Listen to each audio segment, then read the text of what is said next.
guest is probably used to being behind the camera instead of in front of it. She spent almost 2 decades as an executive producer and showrunner in the US on TV, digital, and live events. She's worked with some of the biggest stars at the Met Gala, Kids' Choice Awards, People's Choice Awards, WWE Wrestling, and more. And she is someone who experiments with what's possible in sports and entertainment and also mentors the next generation of female leaders in media and entertainment. Welcome, Andria Parides. Thanks so much for joining me. Thank you. Thanks so much for having me. I'm so excited to chat with you. Yeah, thanks so much. Me too. And just kind of before we start, I actually wanted to know, like, when you are at the actual events, like the Met Gala red carpet, for example, like, what do you kind of do? Like, what is your role on the day?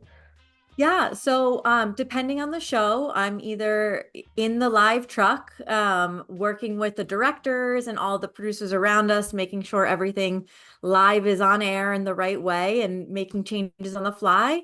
Sometimes I'm in the field, I'm on set, I'm working with our talent, and sometimes I'm in an edit and we're putting together stories and packages that way. So it really depends on the project, but I'm kind of a little bit everywhere, if you will. Sounds pretty exciting though. And I guess like, what's your journey actually been like? Just getting to the point where you get to tell the Kardashians, like Ariana Grande, what to do. Well, I wouldn't say that because they may not listen to me, right? But I could tell their teams and tell them their best recommendations. But I mean, I started out when I was in college. I interned at MTV where I spent most of my career. I always say I grew up at MTV because after college I went there and I was there for 15 years and saw lots of amazing talent, lots of people behind the scenes, in front of the camera, worked on really incredible shows. But that's kind of where I found my love for live TV.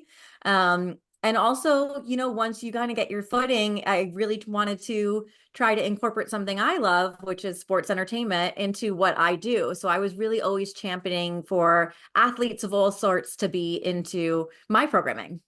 I did also want to know, like, when you're kind of, or I guess you probably would know quite a bit about this, like the process and just of like choosing who to invite to these red carpets, because obviously there's quite a lot of big names at all of them. Yeah, I think, it depends on where it's all happening and what the network is or who the talent that's a part of it. A lot of it is just industry people. A lot of it are people that are working together, a lot of collaborations.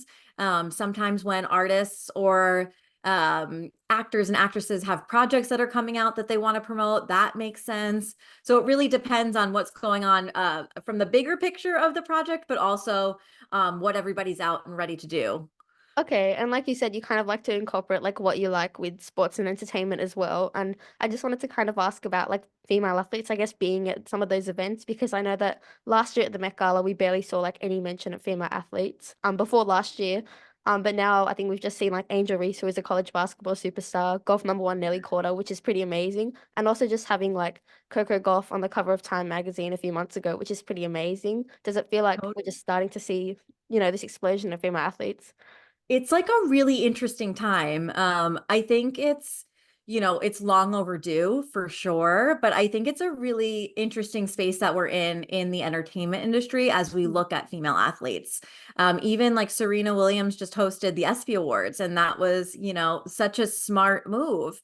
But I think it's a really special time. I think, like I said, I think it's way overdue, but I think more people are seeing that it's not just the little girls that are trying to get the female athletes autographs. It's the little boys. It's Yeah. everybody involved, and I think that's really special. I was talking to somebody the other day about like show development, and there's no way I would be pitching a male focused sports show right now. I'd be pitching a female focused sports show. That's for sure. And I hope it only gets bigger and bigger. I think there's having all eyes on everything that's happening across sports is really exciting, especially with the Olympics right around the corner. It's I appreciate that the female athletes are getting highlighted now, but I think it should be a 365 24/7 Yeah. highlight, as I'm sure you agree on that. Yeah, I definitely would agree on that. Do you have an idea or like I guess why it's all just kind of happening like right now in these just past couple of years? Yeah, I'm not 100% sure. I think it's a perfect storm of a lot of different things. I think women more than ever are vocal and we're like, we don't want to just lean in. We want our own tables. We don't need a seat at the table. We have Yeah. ours over here.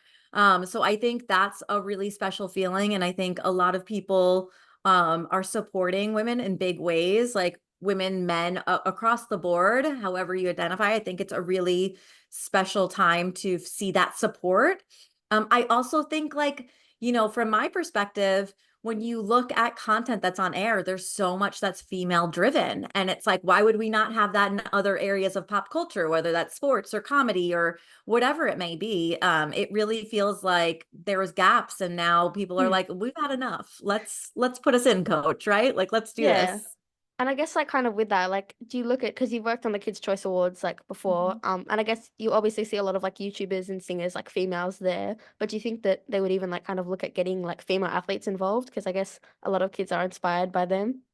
Totally. I mean, even athletes in general, right? Like, when I produced it a couple years ago, we had Robert Gronkowski, and he was amazing, and he was a really strong host. And last year when I produced the show, I pitched a really big special WWE moment. And I think candidly, you always go for something that's pretty straightforward. And I was like, it's all about the women this year. So we had Bianca Belair, who's one of the top. Same with Becky Lynch. We had them come, and they were joined by a kid in the audience, and helped do this tug of war against the three other WWE male superstars. And it was a really, really fun segment, and it was led by the women. So I think it's, if you have the right people that are working on the projects speaking up about certain things like that, then it's magic. It's amazing, things could happen. That's what I Yeah, think, at least. absolutely. But like also just I wanted to ask about like working like with like alongside some of these big names. Like, do you ever get starstruck, or is it kind of just like a job for you? No, it's a little bit of both. I think it's very easy to prepare for it, because you kind of know they're doing their job too, right? Yeah, So it's something that's pretty you have to be respectful of their process, and that they want to come in, they want to do their job, and then they want to go home, just like we all want to.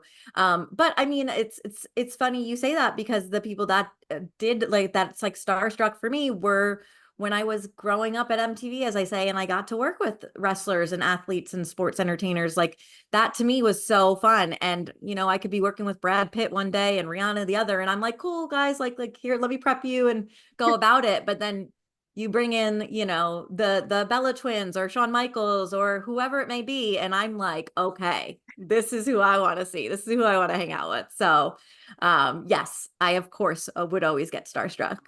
yeah. Because I've Oops, I'm seen. sorry. Oh, you're right. I think Yes, I've sorry about seen. that. An alarm went off. I think I've seen quite a few like videos of like Britney Spears on your Instagram, and I was like, this must be just every kid's like dream job.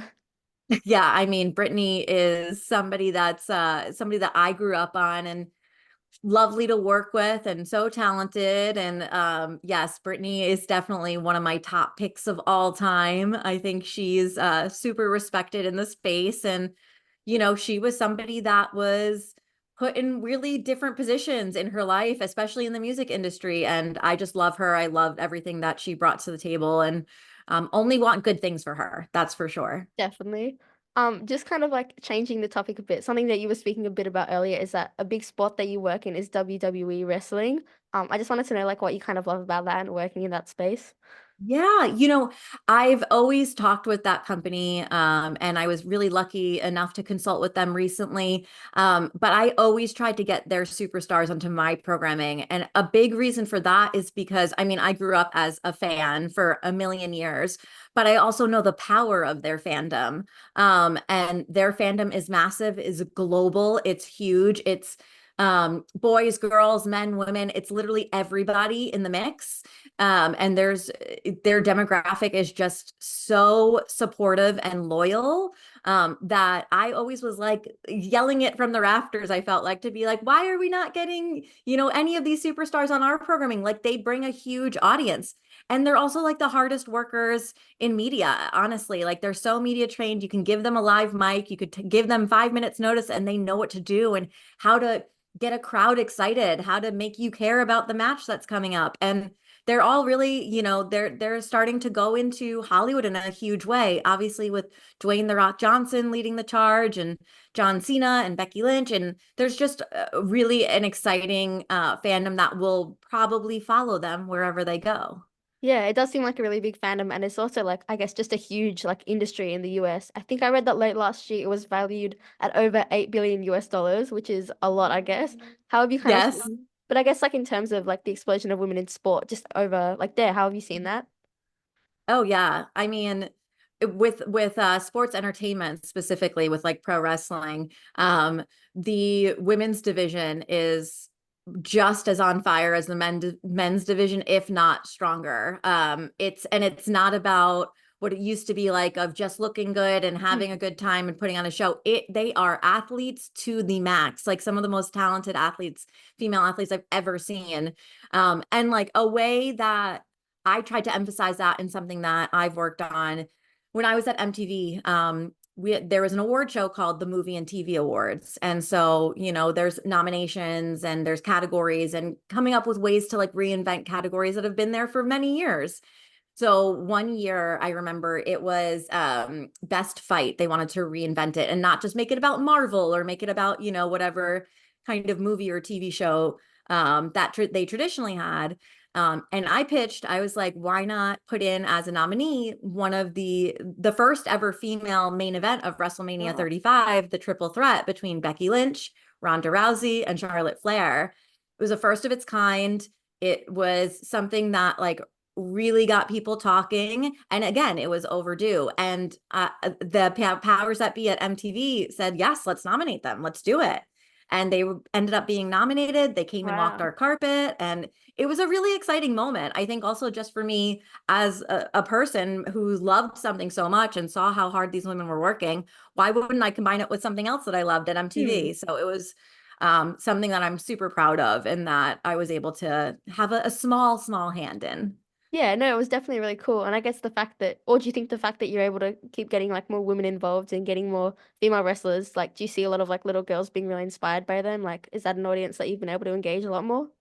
Oh, totally. I think especially like talking about like the Kids' Choice Awards when I had that moment with them, all of the little girls were like cheering louder than little boys in the crowd. They were pumped. They were so excited to see these like larger than life female athletes in front of them, ready to have a good time and have fun. So I think they're definitely such inspiring women. And I think, Mm. kids, especially, and kids and teenagers, and even beyond that, are inspired by what they do. So it's an exciting time. It's really something that I think that whole industry should be proud of. Yeah, it's just great seeing the explosion of women over there. And I did want to ask about Australia's Rhea Ripley because I think I read an article last year saying that she has the most TikTok followers out of every current female wrestler, female or male. And I think she Mhm. even has more than like Serena Williams, Tom Hanks, and the New York Yankees team, which is pretty big. Like, Yes. what do you think it is about her? Why does she have such a big Oh, following? Rhea is a star. That's why she's like the coolest girl ever. Like she's like the coolest woman. She's badass. Like she could take all the guys down. She doesn't even need to be facing a woman. And like you also just want to like hang out with her. Like you want to be her friend. She's so edgy. She's just different. She has like it factor. She's a star through and through. And you can't like even if you're not supposed to root for her, you want to. Like no matter what, like she's going to evoke some emotion in you and she's so cool when she does it. And she's back. She was injured for a little bit and now she's back, so everybody's really excited. And I think her career is just getting started. Like she's already been champion, she's already done some really incredible things, Yeah, but wow. she's so young and she's just on fire. I'm so pumped to see what she's going to do in the future. And I think there's a huge fan base around her, massive. What do you think, like, I guess just like women like her, like what effects do you think like they kind of like have in the industry almost like going back to before, like as female role models for little girls? Yeah, I think they totally are. They're role models. They have to like, they realize that, I'm sure. But I think it's also just showing them that anything that anybody else can do, women could do Yeah. just as strong, just as tough. And I think that like they do it with such grace and ease that like again, they make it look easy. And I'm like, that does not look easy like in real life. I'm like, no way. But like they make it look like it's just another day for them, right? And they do it with such grace and such like caring in how they do everything and what they portray and how they put it out there for the world. So I think they're role models. I think, when you go to a WrestleMania, you see the little girls dressed up as a Rhea Ripley or a Becky Lynch or a Bianca Belair. And it's so fun because, you don't have to dress up as a princess all the time, right? Yeah. Like you could definitely be like a badass wrestler for Halloween, no problem. Yeah, no, that's super cool that they can like I guess dress up like them. But like you were kind of saying that Rhea has like an it factor almost. Like even if you're not supposed to be rooting for her, you still do. Like Yes. I guess like why do you think just that specifically like is like just going more in depth with that? Yeah, I think she has this charisma about her. I think you could tell that she cares about what she's doing. Like, there isn't any other place in the world that she would rather be than be in that ring. And I think she really emphasizes that when she's there. At least that's how it comes across when I see her. And I think she just, it's the token of like she walks around like she owns the place because she does. She owns the crowd. Yeah. Like the crowd she has in the palm of her hands. And it's just really, really cool to watch. And I think the fans know that she is different and she's not like anything they've ever seen, both personality wise and, physically, and what she can do in the ring. Like she commands it and it's amazing. Oh yeah, I've definitely seen a lot of like videos and highlights of her, and we're definitely on the same page. Yeah, right. She's so cool. She's She's really awesome. cool. And just like kind of, I guess, like changing the topics a bit. We kind of, I guess, live in this time where there are just so many like different streaming platforms, and everyone kind of just wants people to subscribe to theirs and watch their stuff. Like, kind of using Yeah. the WNBA as an example, how like the sports, sorry, every game is like shown across like five different Mhm. broadcasters, which is quite a lot to keep up with. Like, I just wanted to kind of know what it's like, kind of working in that environment and trying to compete, get people watching your stuff. Yeah. I mean, you have to make it feel different, right? Like you have to make the audience care. I also think when you're bringing a sport that has dedicated fans to your platform, you should absolutely make sure that you have surrounding programming that emphasizes that, that Yeah. also supports it, whether you're getting like the most amazing docus on about it, or maybe it's a sit down interview, or maybe it's seeing these athletes in different lights and showing another side of them off the field. I think having supportive content that is pushed out is really important to make the viewers want to come and watch on your specific platform. Yeah, and I guess just like with sports and entertainment, like they kind of link together, like you've said a bit. And I know that you've been involved with coming out with like new ideas to make sport more engaging, like you've kind of mentioned before about the WWE wrestling already, and also just Mhm. entertaining like for young people as well. Like, what are like I guess some more of the ways that you've kind of been able to like help do that? Yeah, I think, it's interesting to always stick to artists or actors and actresses because that's what traditionally like pop culture was all about. Yeah, That's who the celebrities were. Now, I think we live in a world where celebrities are athletes, they're comedians, they're social influencers. And I think it's getting with the times and realizing that all of these people that are outside of the box bring a huge fan base with them, but then it's also using them in the right way. It's bringing them onto shows that make sense. It's having them be part of content that makes sense for them. It's not everybody is meant to be a host. Not everybody is meant to be in a scripted series, but there are some people that really stand out. And I think if your career wasn't naturally one direction, it still can go another. And I think that's important to think about when you think of those outside of the box athletes, comedians, etc. I think that's, don't just put everybody in one lane. They could do many things. And especially with athletes, like you retire relatively early in your yeah, life after professional sports, and you're a brand. You could do a lot of things. You could go commentate, you could co-host, you could produce, you could direct. There's all these, especially being exposed to all those things, there's all these different directions. And I think, the past decade or so, people have really started to open up their eyes about how you could do things differently. And not everybody has to be that same person that's always been. yeah. I think like kind of how you mentioned in that just that I picked up on is that like I guess like you're seeing like sports people starting to like actually be called celebrities like in WWE wrestling. Like, is that really cool? Yeah. Just seeing them like Yeah, have those titles? totally. It's amazing. And I think like, you even look at other like podcasters in the space. Like you look at like an Alex Cooper, like she was Mm. a female athlete in college. Like she played soccer and she makes sure in her interviews that she has female athletes in the mix, that she has everybody in pop culture. So I think it's really special seeing that, and really special seeing, the importance of athletes, specifically female athletes, getting the recognition they deserve because yeah, they did it for a very long time. And Yeah. again, it's exciting to see it now. Yeah, definitely. And I guess like the other side of this is kind of like just for sports to try to like inspire, I guess, the next generation of athletes, like going back to before, like I guess they need to kind of be able to see it, but a lot of people can't really afford to have all of those streaming platforms like we chatted about. Like, what do you think do you think there's a really good like balance that we can find between like sports, but also trying to just have these platforms available to everyone so everyone can watch the sports? Yeah, I mean, in a dream world, you have football in one place, you have basketball in one place, Yeah. you have it so that that way it's spread out. But I think like in the age of social media clips, in the age of seeing YouTube and all of that, I think for me it's like I really pick and choose what I want to watch and that what's important Mm. and to me, and I think that's different for everybody, right? But then I think it's also knowing that I can get a recap from a content creator on TikTok, or I Yeah. can get a recap from ESPN or wherever it may be. It is, you know, you want to have everything always, but I don't think you have to have everything always. There's other ways to get that information. You work across different types of media, and I guess there are many places, like you said, to watch sports and entertainment right now. It's a bit confusing sometimes, but what do you think the future actually, I guess, will be? Yeah, you know, it's ever changing, that's for sure. But I think, you know, things settle down. Whenever there's a shakeup and everything is everywhere, eventually it all comes back together to a Yeah. certain place or a certain few places.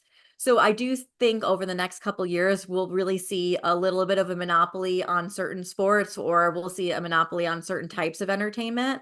You know, I was at MTV for 15 years, so I was very Wow. much in the bubble of like everything happens here. We do all of like the coolest stuff. But then when you get out there and I'm off on my own, so sometimes I'm working for NBC, sometimes I'm working for Kevin Hart, sometimes I'm working for E. It really all depends Yeah. on what their projects are and where you want them to land. Some of it's traditional and some of it's new media. And I think, you know, like I said, I think it all kind of eventually comes back. Yeah, I'm sure it will. But something that I did want to talk about that I'm, I guess, quite passionate about changing is that there's way more men that work in broadcasting and producing than women. And I think you mentor women just kind of wanting to get into that industry. I want to know kind Yeah. of like what you do, like with that, how you do it. Sure. So I was so honored to be asked to be a mentor in this Live Nation Urban program called Femme. And it's really exciting. This is my second year doing it. And basically, it's for women that really have just started out in the industry. So it could be college students, it could be interns, it could be somebody that's in their first few years of work, it could be somebody that's in their first 5 years of work. And I was paired with an amazing girl, an amazing woman, I should say. And she works at a company. She's kind of established to a certain extent, but she wanted to talk about like what her next steps are, what her next steps in her career. Here's where she's been stuck. Here's what she would like to do. Here's where we go about it. And I think for her, it was figuring out like, do you know what you like? Do you know what you don't like? Do you know what you want the next stages of your career? Or do you want to talk about it? So we would meet monthly. And each month we would, you know, sit down, have a little bit of a goals list. We would do a debrief on what's going on. What are you working on now? What am I working on now? What kind of context can I give you? So that way you can chat with other people in the industry. And it's been so rewarding because I think, you know, there's so many talented women out there. And it's just something that is so empowering to see all of these other women come together to want to help the next generation of women, to want to push them forward. And I have no doubt in my mind that the person I've been mentoring isn't going to do this for somebody else that's going to come up for her generation. So I think it's um, a huge honor. I think it's something that honestly, like I really look forward to every time I get to have these meetings and every time I get to have these conversations. And I'm about to start it again in August. So I'm really excited about that with a new person who I haven't met yet. Ooh, okay.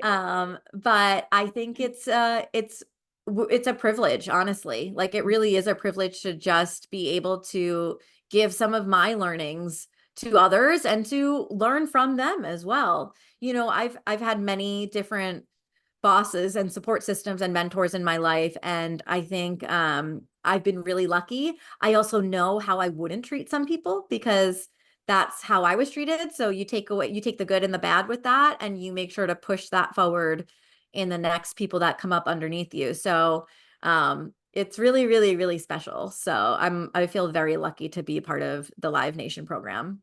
So that's, like, essentially what you enjoy, I guess, getting to, like, share your knowledge and also just, like, help women because the pathways, I guess, aren't always, like, easy, like, is that what you found as Yeah, well? totally. And I think like it's ever changing. And I think Mm, now more than ever, there's growth and there's honest conversations and there's places that are just for women too. And I think that was never really like that. Even, I when I first started out, like there was always like it's a little bit of a boys club over there and you're not going to break down that wall. And now I'm like, get me out of here, like yeah. elbow our ways out. And it's very different now. And I feel very, very lucky that it is and that more people get to experience it. Yeah, I think I did read that in the US, I think only a quarter of, like, TV directors, producers, and writers, like, for example, are female, which is a pretty crazy, like, statistic, but, like, I guess in the first Very place, low. why do you think it is so hard for women to get into these, like, jobs? Yeah, I'd imagine that it's like a little bit of a work-life balance. I would hope that that number is going to grow exponentially Yeah, in the next 10 years, just because I think we have been stifled for a long time. But there, and I don't want to say this is about everybody because I've had the most amazing male mentors and bosses, and they've championed me and still champion me even when they don't have to. Um, but I do think, there's certain parts of the industry that women were basically, more or less said, like, if you want to have a family and you want to do this, like, it's going to be hard to balance. Do you feel like you could keep up with it? And now it's just so different. Now everything is different. How we work is different. Where we work is different. So I think some of that might be that. I also think like, that is a number that sounds really scary. And I'm actually a little surprised by how low that number is because yeah. I have been really lucky to work with amazing women. And I'm only hopeful that more will come. That was like marbles in my mouth. Um, I'm very hopeful that more will come. But I think it was how everything was very traditional. Like, you want to do this? Well, you have to give up here. Are you willing to sacrifice? Well, I don't know. Maybe I won't. So I think that's probably something to do with it.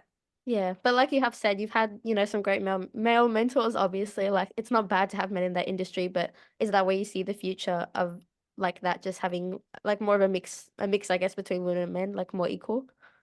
Yeah, I mean, I hope this isn't a conversation we have to have in 5 years. I hope it's just the regular, that it doesn't matter who I am, what my background is, any of that. It's just like, oh, I'm the right person for the job. Cool. Here we go. Let's do this.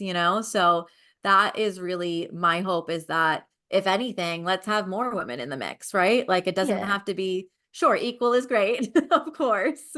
But I think, I hope that we get to a point where it's like we're done doing firsts. Like we don't have to do any more firsts. Let's just make this be, yeah, she's right for the job. Great. Now she gets it and she gets paid just as much, if not more. Yeah, if not more, it's gonna be super Mhm. exciting. But just Yeah. finally, I wanted to know what your plan is just going into the future. Do you have, like, a bucket list, like, job that you kind of wanna do or wanna work on? Yeah. I mean, I get goosebumps even thinking about it. There's a few things that I would really love to check off on my bucket list, and they may never happen, and that's okay. I'm a really big believer in your dreams being able to change, especially as you grow. Um, I always said I would love to produce the Super Bowl halftime show. I think that Ooh, would be incredible. Um, right now, the production company that does it, Jesse Collins Entertainment, they're incredible. I've been lucky enough to work with them when I was on the VH1 and MTV side, and they were on the production company side, and we're figuring out ways that we could work together on other projects. But they're an incredibly talented group of people as well, and strong women at that production company too. So I would love to be a part of it, but I feel like the halftime show is so special because it's basically my two favorite things, which is music, performances, and sports in the mix. So I think that would be a really unique and iconic bucket list moment if that were to ever happen. It would probably be the most nervous 18 minutes of my life. that would definitely be combining, like, everything you love, but, thanks so much, Andrea, just for chatting with Yes. me today and, like, sharing that as well. I hope you can achieve that, in the near future.